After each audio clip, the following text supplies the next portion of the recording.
Everyone, आज की इस वीडियो से हम लोग स्टार्ट करेंगे कैरेक्टर एनालिसिस। पिछले वाले वीडियो में मैंने बहुत सारे कैरेक्टर्स को एक्सप्लेन किया था। आज हम लोग कैरेक्टर एनालिसिस देखेंगे जेंडर, कास्ट और किंगशिप का। सो जेंडर अगर देखें तो हम लोगों को बहुत कुछ पता चलता है, जैसे कि अप्सरा जो है मेनका, उनकी बेटी शकुंतला जो है वो इस प्ले की नायकी है। सो उसका जो एक्स्ट्रा ऑर्डिनरी ब्यूटी है ना, वो एक मेन कैरेक्टर था। लाइक एक्चुअली जो दुष्यंत था उसकी तारीफ कर रहे थे ना, तो उससे हम लोगों को एकदम साफ समझ में आ रहा था कि लाइक शकुंतला जो है हमारी इमेजिनेशन में आ गया था कि वो कैसी दिखती है। एंड बहुत ही ज़्यादा सुंदर उसको दिखाया गया है, क्योंकि ऑब्वियसली वो अप्सरा की बेटी है। जो अदर वर्ल्डली ब्यूटी है ना, वो शकुंतला में था। और जो मेनका है, लाइक वो एक डांसर है।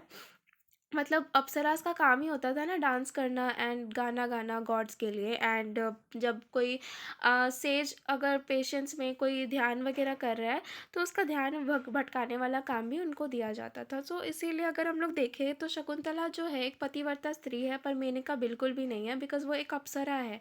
और शकुंतला एक मतलब पतिव्रता वुमेन है, बिकॉज जब दुष्यंता जो था, जब उसको रिजेक्ट कर रहा था एंड बहुत ही बुरी तरीके से उससे बात कर रहा था, तब शकुंतला ने आंसर नहीं दिया था। बट इन एपिक ऐसा हुआ था, लाइक शकुंतला अपने लिए लड़ रही थी। पर इधर ऐसा नहीं हुआ था, शकुंतला अपने लिए नहीं लड़ रही थी एंड उसने कुछ भी नहीं बोला था। तो इस तरह से देखा जा सकता है कि लाइक शकुंतला जो थी वो एक पतिव्रता स्त्री थी। However, Kalidasa does offer a redemptive understanding of अप्सरा's right from Dushyanta reject Shakuntala. So यहाँ से हम लोगों को कालिदासा ने बहुत अच्छे से बताया है।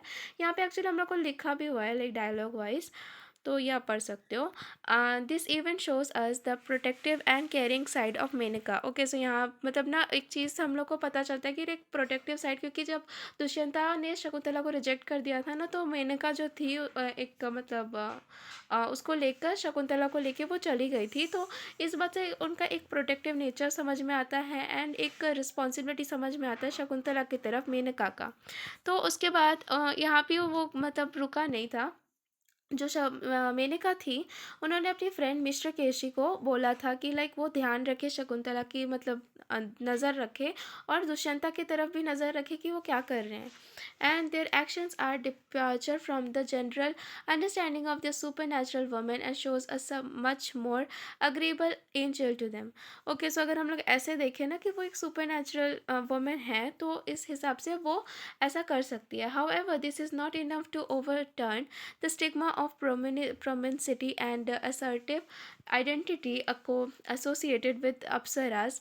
And as so Kalidasa recreates Shakuntala in the play as an obedient, virtuous woman who is steadfast in her love, unlike apsaras, even after being abandoned. So अगर दुष्यंता ने भी ऐसा मतलब उससे अच्छे से बिहेव नहीं किया, फिर भी शकुंतला अच्छे से बिहेव की थी, जो एपिक में ऐसा नहीं हुआ था। तो यहाँ पे दुष्यंत जो कालिदासा है वो यहाँ पे रिक्रिएट कर रहे हैं शकुंतला को, पर एक दूसरे वे में। एंड एक कुछ मतलब सोशल मैसेज भी देना चाहते हैं कि लाइक उस टाइम पे वुमेन का कैसा था, मतलब रोल कैसा था एंड उस टाइम पे कैसे ट्रीट किया जाता था। Thus Kalidasa creates an image of the dutiful wife who ever who even in the face of injustice does not abandon her responsibilities। तो वो अपनी रिस्पॉन्सिबिलिटी भूली नहीं, क्योंकि उसका काम था कि वहाँ पे कि मतलब अगर जैसे कन्वा भी उसको सब सिखा के भेजे थे ना कि लाइक उसको मतलब अगर उसका हस्बैंड उसको कुछ भी बोले तो उसको ऐसा नहीं, उसको कुछ भी मतलब उनके आगे बढ़ के कुछ नहीं बोलना चाहिए। एंड जो उनकी को वाइफ्स हैं उनके साथ भी अच्छे से फ्रेंडली बिहेवियर रखना चाहिए। तो ये सब उसको बोल के भेजे थे, तो वो एक्चुअली अपनी रिस्पॉन्सिबिलिटी नहीं भूल रही थी वहाँ पे। एंड इस चीज़ से समझ में आता है कि वो एक ड्यूटीफुल वाइफ भी थी। तो Shakuntala, we see Kalidasa's attempt to rewriting Apsara femininity in creating a complement dutiful Pativarta wife who would scare on as extra explanatory of ideal womanhood। Okay, so ये चीज़ वही चीज़ है। तो उसके बाद यहाँ पे एक्चुअली कन्वा का ना वो लिखा हुआ है, ये आप देख सकते हो। उसके बाद जो मैट्रन गौतमी होती है ना, वो भी एक्चुअली यही बोलती है कि लाइक मतलब मैंने जो बोला ना, मतलब जो भी था कि अपने हस्बैंड से आगे बढ़ के बात नहीं करना है ना, ऐसा करके यहाँ पे लिखा है serve your elders with diligence be a friend to your co-wives. तो अपनी को वाइफ्स के साथ ऐसा फ्रेंड बन के रहना। Even if wrong by your husband, अगर अपने आपके हस्बैंड ने कुछ गलत भी किया है तो मतलब कभी गुस्से में उनको क्रॉस मत करना। And thus do girls attend to status of the mistress of the home।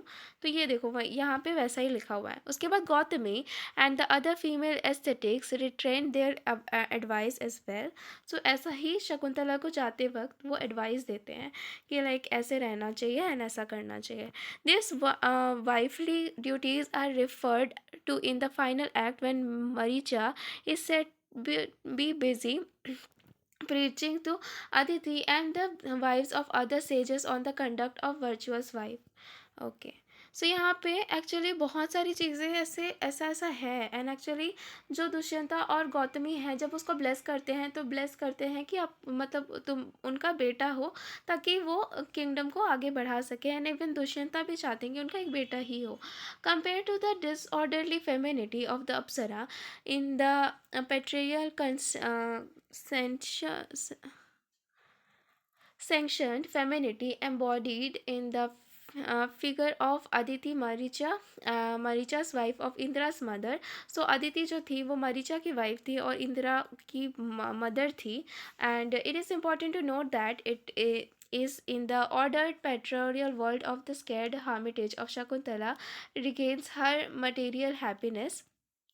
Unlike the epic where a celestial voice asserts Shakuntala's claims and hears her as a reclaim of her rightful place as Dushyanta's wife। Okay so epic में ऐसा हुआ था कि जो शकुंतला थी वो जब लड़ रही थी अपने लिए तो एक सेलेस्टियल वॉइस आता है और वो प्रूफ करता है कि शकुंतला जो है वो दुष्यंता की ही वाइफ है।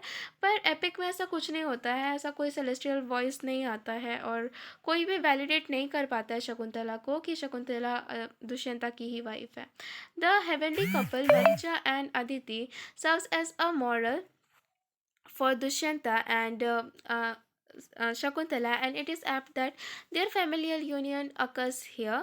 उसके बाद जो दुष्यंता और मरीचा मतलब दुष्यंत मरीचा और अदिति के हामिटेज में जो शकुंतला और दुष्यंता मिले थे and we must not forget that it is not simply the union of two lovers but a family. Okay so हम लोग ये नहीं देख सकते कि यहाँ पे दो लवर्स का ही मेल हो रहा है बट फैमिली का हो रहा है बिकॉज उनका बेटा भी होता है भारता। सो वो भी रहता है उनके साथ and Shakuntala has thereby filled with her duties as a wife and mother by providing a son to continue the Puru line। Okay so Puru line को कंटिन्यू करने के लिए उनके पास एक बेटा होता है which was a deep concern for the childless Dushyanta. So ये एक बहुत डीप कंसर्न होता है कि मतलब दुष्यंता जो होता है ना उसके उसके कोई बच्चा नहीं होता है, वो चाइल्डलेस होता है। तो ये एक कंसर्न होता है दुष्यंता के लिए। सो यहाँ पे हम लोग देख सकते हैं जेंडर के बारे में एंड कास्ट के बारे में यहाँ पे बहुत कुछ है बिकॉज एज मतलब पहले से ही चला आ रहा है, मतलब कास्ट सिस्टम तो अभी भी चलता है, अभी भी का बहुत सारी जगह यूज़ होता है जैसे कि लाइक समटाइम्स मैरिज में होता ही है occasion occupation occupation education food and religious rituals वगैरह में। So in the play right from act one we see how caste determines the actions. Okay तो एक्ट वन में हुआ क्या था कि जो दुष्यंता था ना तो वो जब ना मतलब शकुंतला तो दुष्यंता को पसंद आ गए मतलब दुष्यंता को शकुंतला पसंद आ गई थी बट ना उसने मतलब कंफर्म कर लिया कि वो मतलब क्षत्रिय वर्ण की है कि नहीं। तो इसीलिए जब उसको पता चला कि वो सेज विश्वामित्रा की बेटी है तब दुष्यंता मतलब रिलीफ फील किया कि हाँ ये एक सुटेबल वाइफ हो सकती है क्योंकि वो उसका जो मतलब उसका जो वो वर्ण है वो क्षत्रिय ही है।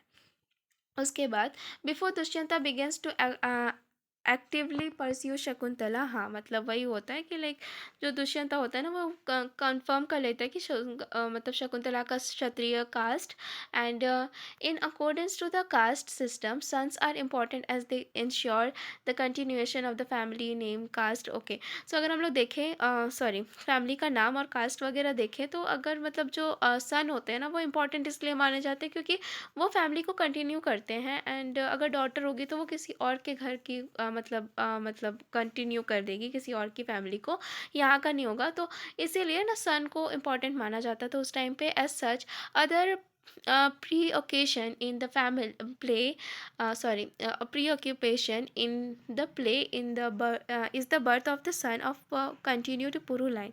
ओके, सो यहाँ पे सन की बहुत ज़रूरत थी दुष्यंता को, क्योंकि वो कंटिन्यू कर सके पुरु लाइन को. सो यहाँ पे हम लोग ऐसे ही देख देख सकते हैं कि लाइक जो कन्वा गौतमी वगैरह भी हैं, उन लोगों ने भी ऐसा ही कहा था कि आपका सन ही हो. एंड अगर हम लोग फिशरमैन एपिसोड देखें ना, तो वहाँ पे सबसे ज़्यादा कास्ट वाला जो था वो वाला यूज़ हुआ है, क्योंकि जो फिशरमैन है उसका कास्ट बहुत नीचा था, तो इसीलिए उसको मतलब उसके पास कोई प्रूफ नहीं, मतलब उसके पास जो सिग्नेट रिंग था ना उसमें दुष्यंता का नाम लिखा हुआ था, क्योंकि वो शकुंतला को उन्होंने दिया था.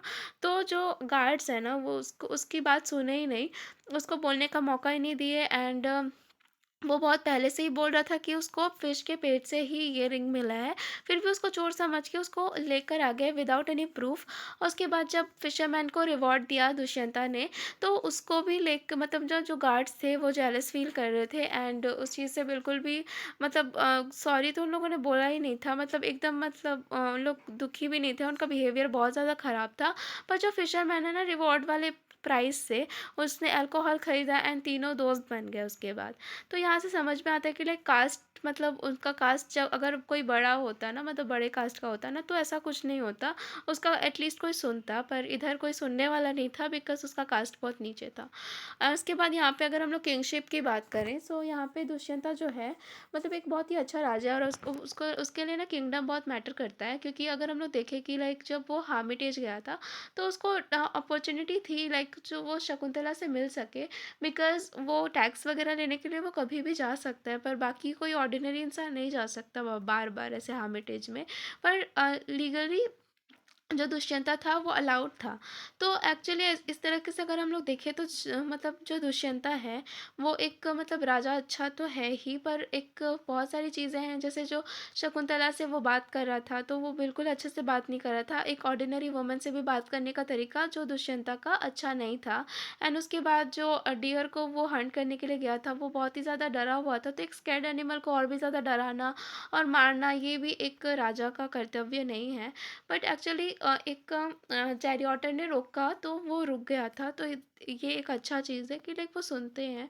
एंड उसके बाद दुष्यंता's duty to also provide a heir to continue the Puru line. Okay, so अगर दुष्यंता को देखें तो वो पुरु लाइन कंटिन्यू करने के लिए बहुत ज़्यादा उत्साहित होता है, तो उनको एक बेटा ही चाहिए होता है. और शकुंतला जो होती है वो एक भारता को पैदा करती है, जो जो एक ऑब्वियसली सन होता है. And the king's desire for a son for from promote importance for the benefit of the kingdom as well. सो दुष्यंता जो होते हैं अपने लिए तो नहीं चाहते, वो किंगडम के लिए भी चाहते हैं कि ताकि आगे जाके किंगडम को वो सन संभाल सके. thus when he rejects Shakuntala and the unborn son, he is doing so not just a man but also a king. तो अगर हम लोग देखें कि जब वो शकुंतला को रिजेक्ट कर रहे थे तो वो एक इंसान की तरह, एक आदमी की तरह नहीं सोच रहे थे, वो एक किंग की तरह भी सोच रहे थे कि किसी को भी एक्सेप्ट कर लेना और विदाउट एनी प्रूफ ये सही नहीं है उस टाइम के लिए. और मतलब फिर तो कोई भी आ जाएगा, इसीलिए वो राजा की तरह सोच रहे थे. एंड शकुंतला जो थी मतलब जब वो बाद में मिले थे तब एक्चुअली जो सन था भारता वो बड़ा भी हो गया था. तो उस हिसाब से अगर हम लोग देखें ना तो यहाँ पे किंगशिप अच्छे से दिख रहा है. और उसके बाद उसको राजा भी बनाए थे. तो जो दुष्यंता थे ना वो शकुंतला से जो प्रॉमिस किए थे वो पूरा किया, उन्होंने भारता को राजा बनाने के लिए डिक्लेयर करा था. सो या this is how it ends. So अगर आप लोगों को ये अच्छा लगा तो मेक श्योर आप लाइक करके जाना एंड सब्सक्राइब कर देना मेरे चैनल को. एंड अगले वीडियो में हम लोग पूरा सम अप करेंगे इस पूरे यूनिट को, इसके बाद फिर ये अभिजाना शकुंतला ख़त्म हो जाएगा. So thank you so much for watching.